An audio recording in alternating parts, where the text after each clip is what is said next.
I talked a lot, and I've talked to a lot of folks. And ultimately, times are tough. Folks want to see this reduction in this moment, even though they know full well that they'll just spend it on the sales taxes that I just spoke about. They have enough in our rainy day fund and the budget reserve trust fund and in revenue to be lowering another 0.5 point.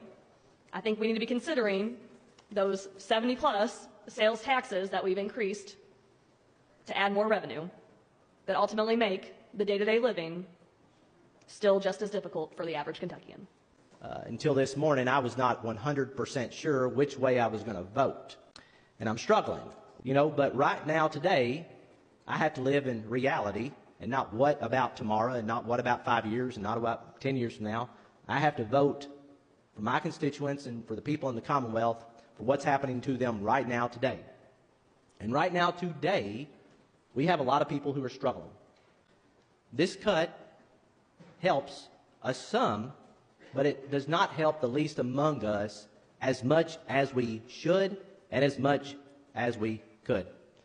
There are a litany of other policy decisions that this body could undertake that could make an immediate financial significant impact on the working class families of Kentucky if we had the courage to move forward and do so with the funds that we have right now today.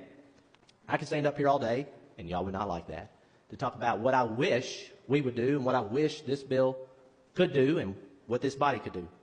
But today I'm faced with a binary choice. Yes or no? You for it or against it? There's no family that can build a school on $12 a month. There's no family that can build a hospital. There's no family that can build a road. That's up to us. I want them to have money in their pockets. And I want us to be the responsible adults and come up with a plan for when we don't meet these budgetary measures, we can still take care of the good people of Kentucky and not have them suffer because of our miscalculations. The Republican majority's policy model, as it relates to our tax structure, has consistently been to move toward an all-consumptive tax-based system and the creation of many new sales taxes on services, a multitude of services, many of which actually affect lower-income people. So when you move to a progressive system like that and we go to a flat rate of 5%, it's impossible to do it without giving a tax break for the wealthiest earners and a tax increase for the lowest earners. I think there's some people that are going to receive long-term tax cuts that, including myself, that might not need it. We don't have a plan to make up for these deficits that will exist when we have lost 40% of our state's income by eliminating the income tax. I want the people in my district to have a little bit of extra money in their pockets, and that's what they'll get, a little bit.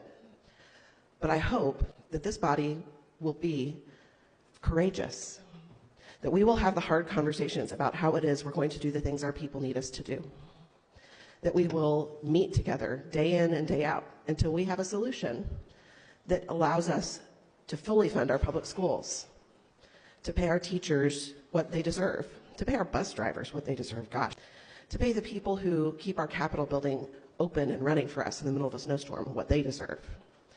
There are so many people out here doing great work for us, and we today are trying to do great work for them, but that involves a plan for the future. And while this is good for today, we need a good plan for tomorrow.